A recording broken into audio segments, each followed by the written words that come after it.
ప్రభువు నామానికి స్తోత్రం. ప్రతిరోజు వినడం ద్వారా ఒక సంవత్సరానికి బైబిల్ చదవడానికి ఈ ఛానల్ సహాయపడుతుంది. Please subscribe and support. హృదయపూర్వక ధన్యవాదాలు. నేటి వేద భాగం ఇప్పుడు tune in, Spotify, Amazon music మరియు యూట్యూబ్ మ్యూజిక్ లో కూడా అందుబాటులో ఉంది. Please follow us. నిర్గమకాండము 1వ అధ్యాయము. ఐగుప్తులోనికి యాకోబుతో వచ్చిన ఇశ్రాయేలీల పేర్లు ఏవనగా రూబేను, షిమ్యోను, లేవి, యూదా, ఇస్సాకారు, జెబూలూను, బెన్యామీను, దాను, నఫ్తాలి, గాదు, ఆషేరు. వీరిలో ప్రతివాడును తన తన కుటుంబంతో వచ్చెను. యాకోబు గర్భమున పుట్టిన వారందరూ 70 మంది. అప్పటికి యోసేపు ఐగుప్తులో ఉండెను. యోసేపును అతని అన్నదమ్ములందరూ ఆ తరం వారందరూ చనిపోయిరి. ఇశ్రాయేలీయులు బహు సంతానము గలవారై అభివృద్ధి పొంది విస్తరించి అత్యధికముగా ప్రబలిరి. వారున్న ప్రదేశము వారితో నిండియుండెను. అప్పుడు యోసేపును ఎరుగని క్రొత్త రాజు ఐగుప్తును ఏలనారంభించెను. అతడు తన జనులతో ఇట్లనెను: ఇదిగో, ఇశ్రాయేలు సంతతి అయిన ఈ జనము మనకంటే విస్తారముగాను బలిష్టముగాను ఉన్నది. వారు విస్తరింపకుండునట్లు మనము వారి ఎడల యుక్తిగా జరిగించుదము రండి. లేని ఎడల యుద్ధము కలుగునప్పుడు వారు మన శత్రువులతో చేరి మనకు విరోధముగా యుద్ధము చేసి ఈ దేశములో నుండి వెళ్లిపోదురేమో అనెను. కాబట్టి వారి మీద పెట్టిన భారములలో వారిని శ్రమపెట్టుటకు వెట్టి పనులు చేయించు అధికారులను వారి మీద నియమింపగా, వారు ఫరో కొరకు ధాన్యాదులను నిలువచేయు పీతోము, రామెసేసు అను పట్టణములను కట్టిరి. అయినను ఐగుప్తీయులు వారిని శ్రమపెట్టిన కొలది వారు విస్తరించి ప్రబలిరి. గనుక వారు ఇశ్రాయేలీల ఎడల అసహ్యపడిరి. ఇశ్రాయేలీల చేత ఐగుప్తీయులు కఠినముగా సేవ చేయించుకునిరి. వారు ఇశ్రాయేలీల చేత చేయించుకున్న ప్రతి పనియు కఠినముగా ఉండెను. వారు జిగట మంటి పనిలోను, ఇటుకల పనిలోను, పొలంలో చేయు ప్రతి పనిలోనూ కఠిన సేవ చేయించి వారి ప్రాణములను విసికించిరి.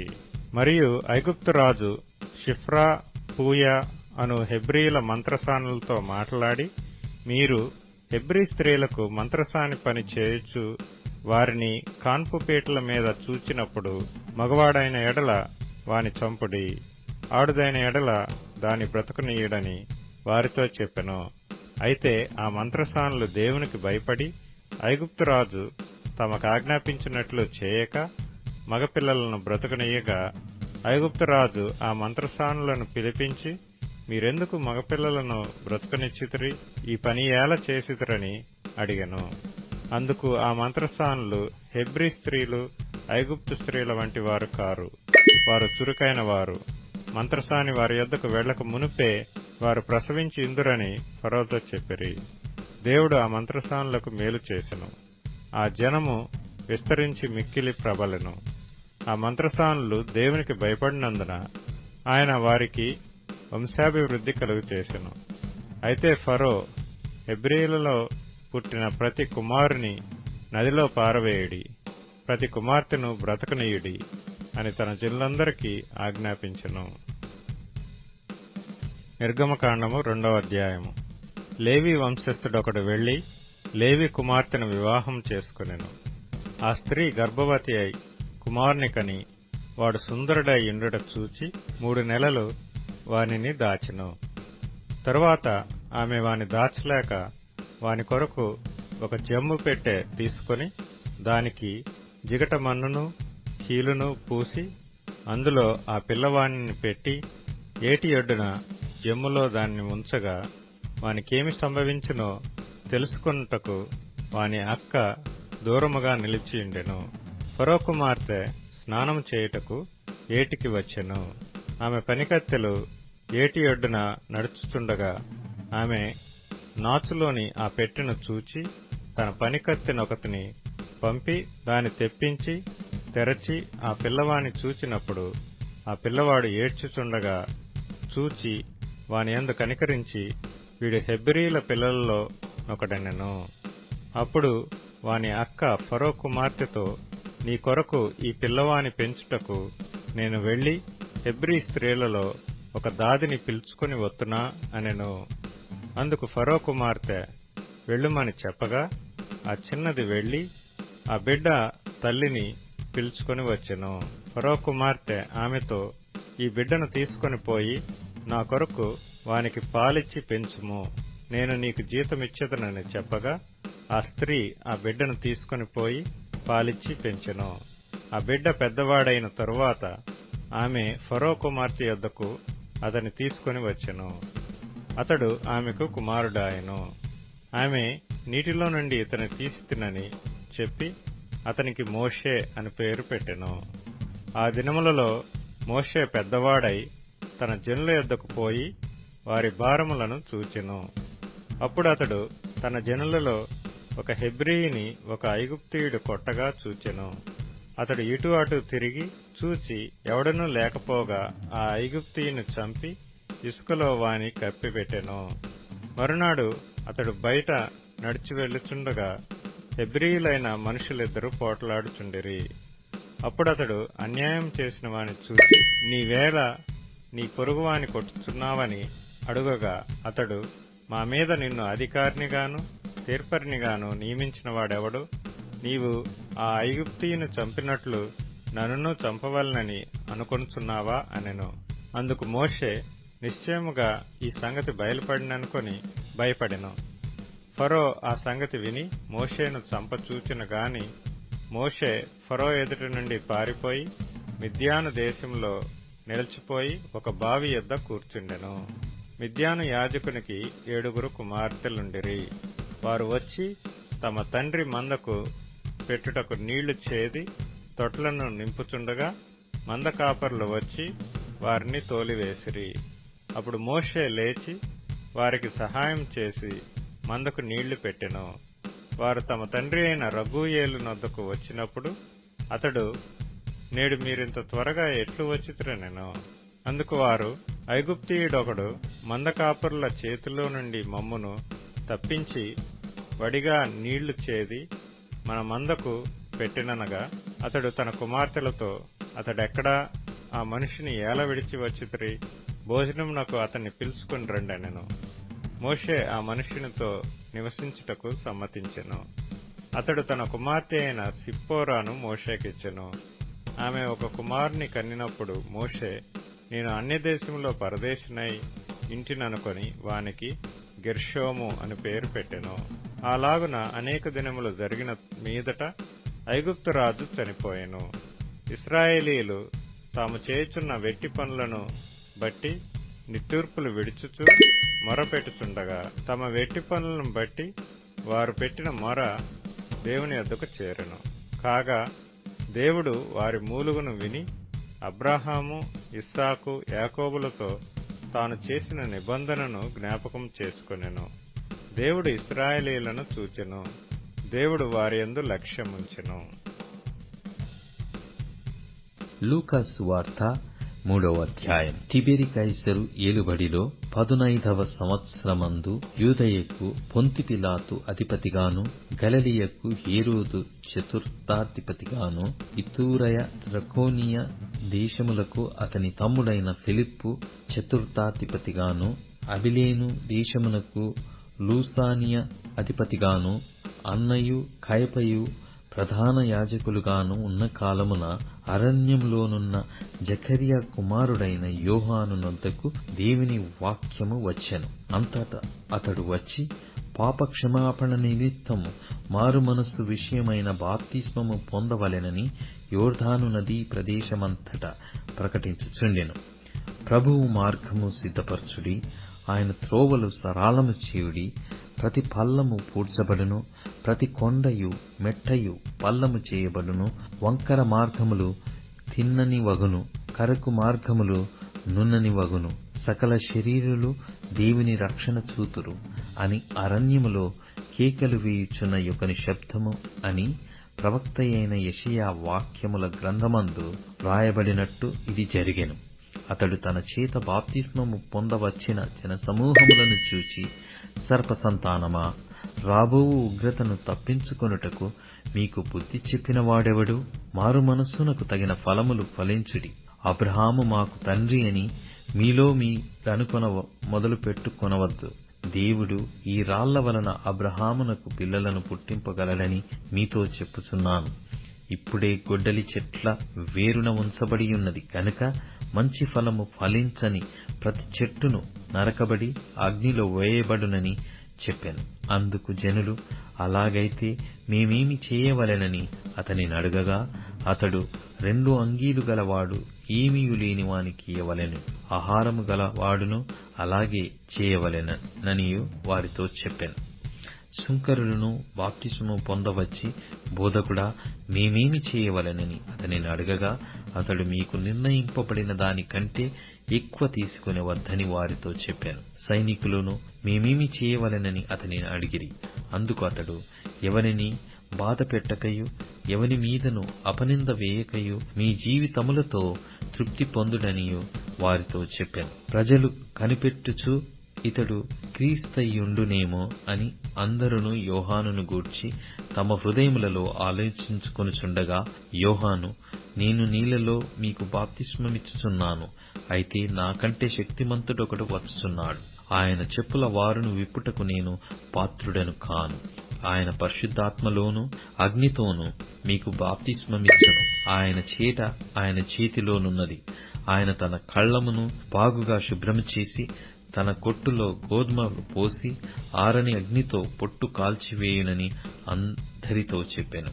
ఇదియుగాక అతడింకను చాలా సంగతులు చెప్పి ప్రజలను హెచ్చరించుచు వారికి సువార్త ప్రకటించుచుండెను.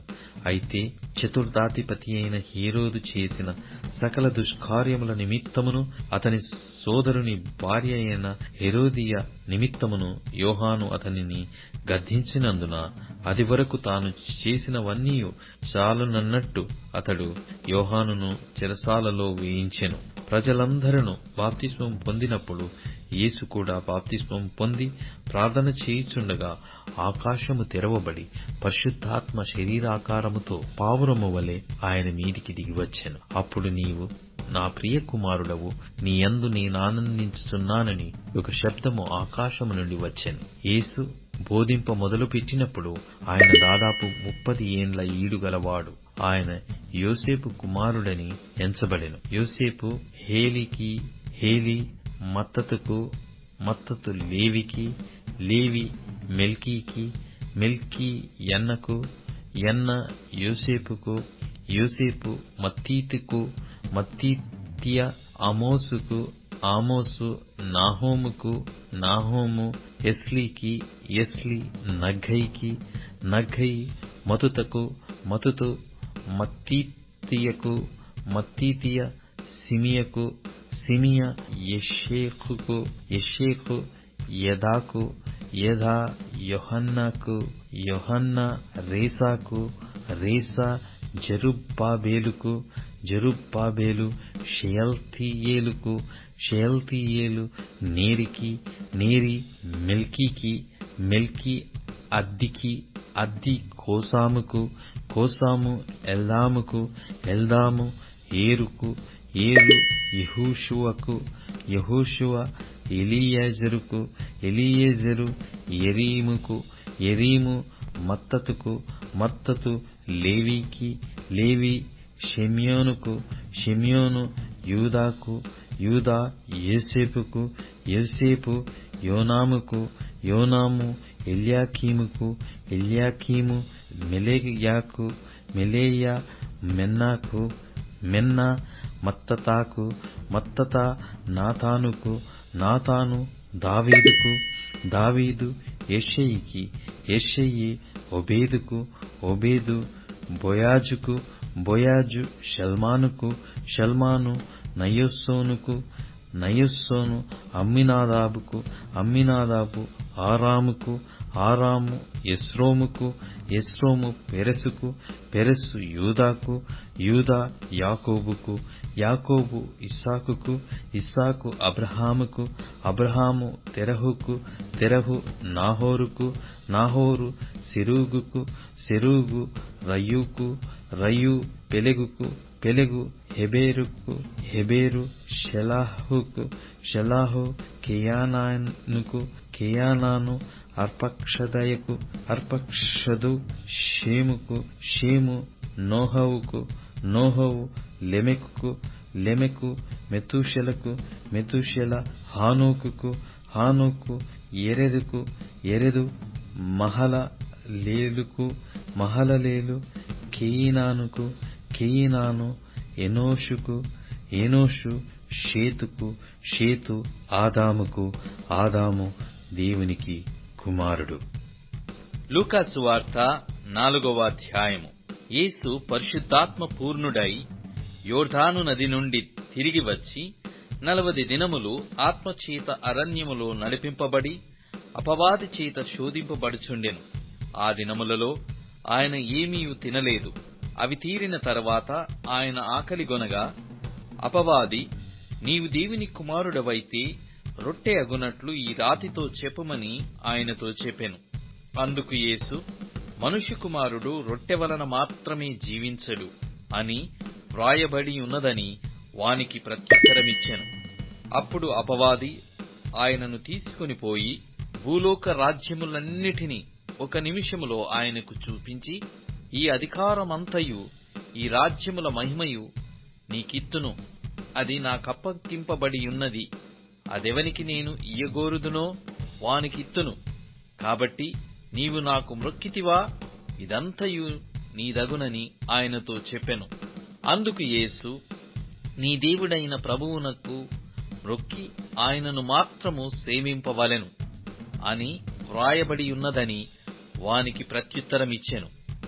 పిమ్మట ఆయనను యెరూషలేమునకు తీసుకుని పోయి దేవాలయ శిఖరమున ఆయనను నిలవబెట్టి, నీవు దేవుని కుమారుడవైతే ఇక్కడి నుండి క్రిందికి దుముకుము, నిన్ను కాపాడుటకు నిన్ను గూర్చి తన దూతలకు ఆజ్ఞాపించును, నీ పాదమెప్పుడైనను రాతికి తగులకుండా వారు నిన్ను చేతులతో ఎత్తుకొందురు అని వ్రాయబడి ఉన్నదని ఆయనతో చెప్పెను. అందుకు యేసు, నీ దేవుడైన ప్రభువును శోధింపవలదు అని చెప్పబడి ఉన్నదని వానికి ప్రత్యుత్తరమిచ్చెను. అపవాది ప్రతి శోధనను ముగించి కొంతకాలము ఆయనను విడిచిపోయెను. అప్పుడు యేసు ఆత్మబలముతో గలిలయకు తిరిగి వెళ్ళెను. ఆయనను గూర్చిన సమాచారము ఆ ప్రదేశమందంతటా వ్యాపించెను. ఆయన అందరి చేత ఘనత నొంది వారి సమాజ మందిరములలో బోధించుచూ వచ్చెను. తరువాత ఆయన తను పెరిగిన నజరేతునకు వచ్చెను.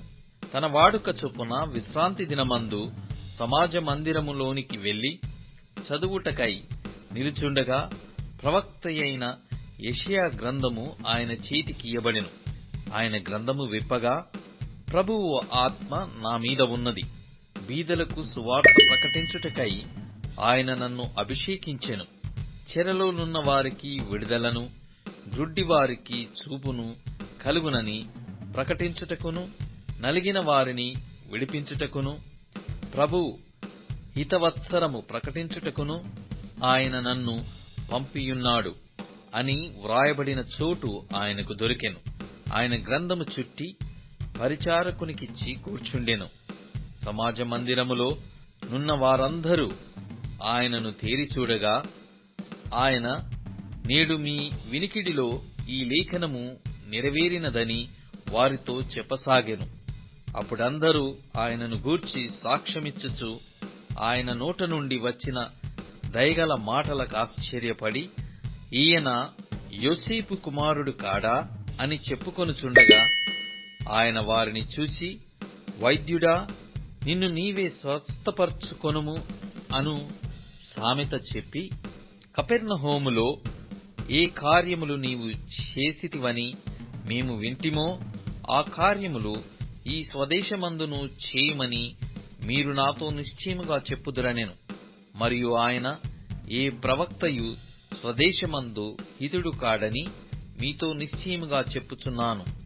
ఏలియా దినములయందు 3 ఏండ్లు 6 నెలలు ఆకాశము మూయబడి దేశమందంతటను గొప్ప కరువు సంభవించినప్పుడు ఇశ్రాయేలులో అనేక మంది విధవరాండ్రుండినను ఏలియా సీదోనులోని సారెపాతు అను ఊరిలో ఉన్న యొక విధవరాలి యొద్దకే గాని మరి ఎవరి యొద్దకును పంపబడలేదు.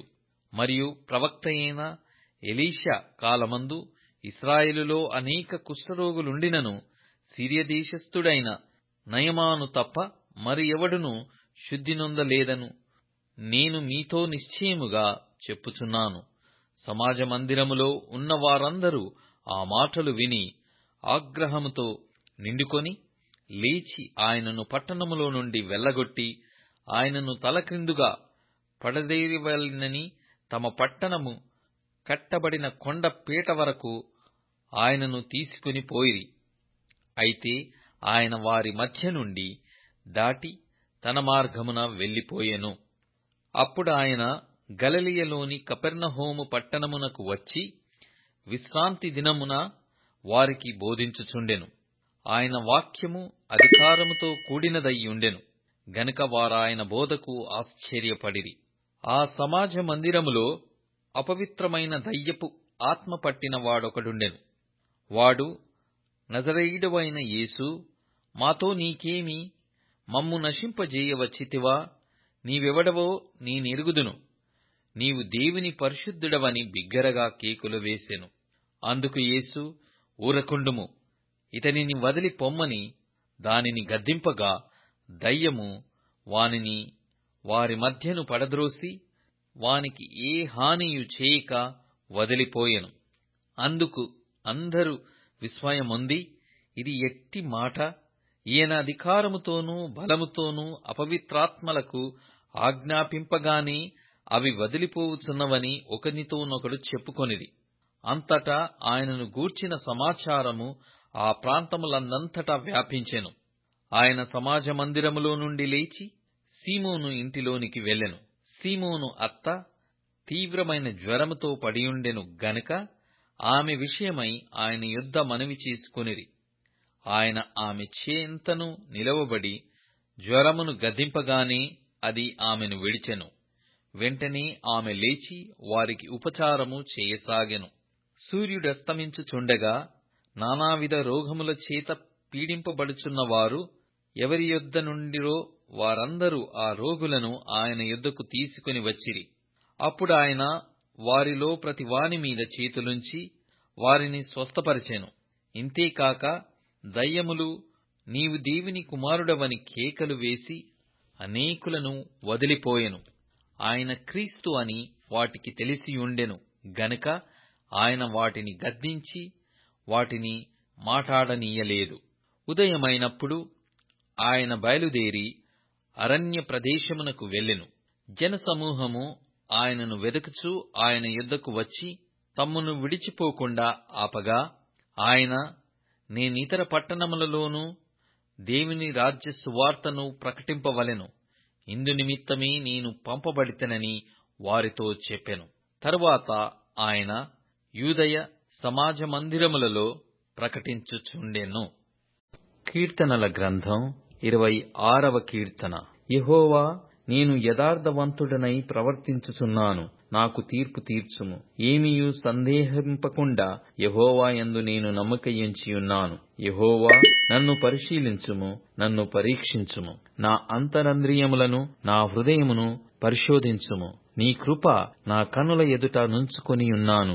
నీ సత్యముననుసరించి నడుచుకొనుచున్నాను. పనికి మాలిన వారితో నేను సాంగత్యము చేయను, వేషధారులతో పొందు చేయను. దుష్టుల సంఘము నాకు అసహ్యము. భక్తిహీనులతో సాంగత్యము చేయను. నిర్దోషినని నా చేతులు కడుగుకొందును. యెహోవా, నీ బలిపీఠము చుట్టూ ప్రదక్షిణము చేయుదును. అచ్చట కృతజ్ఞతాస్తుతులు చెల్లింతును. నీ ఆశ్చర్య కార్యములను వివరింతును. యెహోవా, నీ నివాస మందిరమును, నీ తేజో మహిమ నిలుచు స్థలమును నేను ప్రేమించుచున్నాను. పాపులతో నా ప్రాణమును చేర్చకుము, నరహంతకులతో నా జీవమును చేర్చకుము. వారి చేతిలో దుష్కార్యములు కలవు, వారి కుడి చెయ్యి లంచములతో నిండియున్నది. నేను యథార్థవంతుడినై నడుచుకొనుచున్నాను, నన్ను విమోచింపుము, నన్ను కరుణింపుము. సమభూమిలో నా పాదము నిలిపియున్నాను, సమాజములలో యెహోవాను స్తుతించెదను. ఇప్పుడు tune in, Spotify, Amazon music మరియు యూట్యూబ్ మ్యూజిక్ లో కూడా అందుబాటులో ఉంది. Please follow us.